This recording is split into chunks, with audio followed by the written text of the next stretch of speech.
Hi, this is Tim of the 1916 Company. Welcome and thanks for logging on. If you love this watch, email me, Team Mosso at the1916company.com for purchase, pricing, and availability questions concerning this watch. And this watch is a little phenomenon from the 1970s, a ladies' model that is 30 millimeters in diameter, only 4.7 thick, and 34.5 lug-to-lug with a 16 millimeter space between the lugs. You're looking at reference 35002. Now, it is a very small watch, but as hard as it is to believe, this little 30 millimeter case that's less than 5 millimeters thick contains two movements, each one a Vacheron 1052 manual wind micro movement. So what we have here is a true dual time, and it features a capability that is all too rare even today with dual time watches, and that is the ability to set the two time zones distinct from each other to the minute without relying on interlinked hour hands. So this watch offers quite a lot of appeal and in excellent shape. We'll throw it on my wrist, which is admittedly too large for this model. As you can see, it's a tiny little thing. If you're really into tiny vintage sizes, it might work, but it does feel like in the modern paradigm, this would be a lady's watch. In profile, you can see that it is super flat, and there is really no lower limit on wearing this. A wrist of any size, no matter how small, possibly even a child could wear this well, but this watch is not child's play.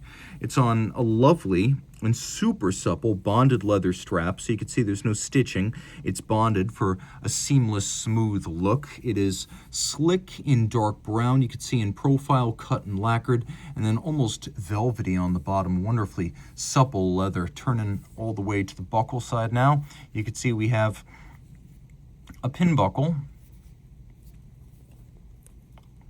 that features no overt Vacheron branding, but does appear to be period.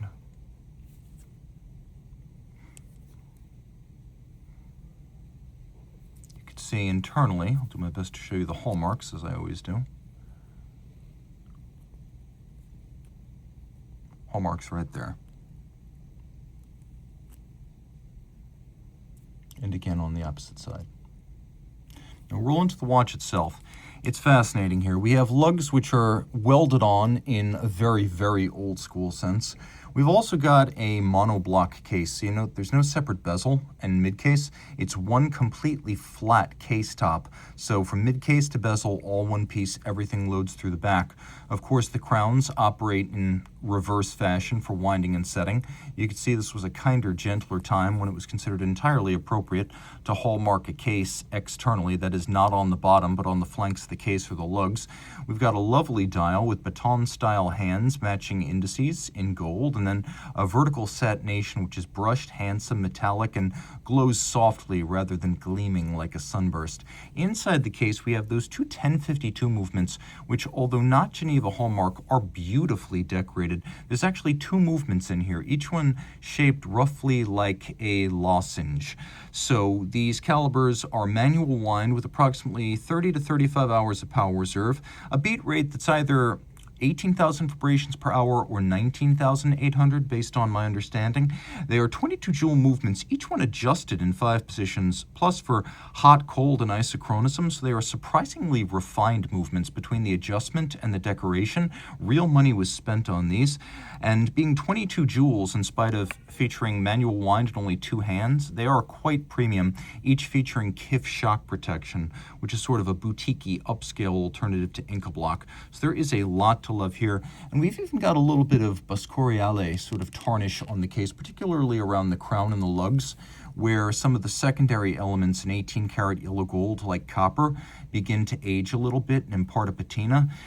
Probably 30 meters water resistant in its day, though today you don't want to test that theory. Consider it to be non-water resistant. It is a true vintage watch, and a beautiful one. You're unlikely to ever see another. Reach out to Team Mosso at the1916company.com for purchase and pricing details.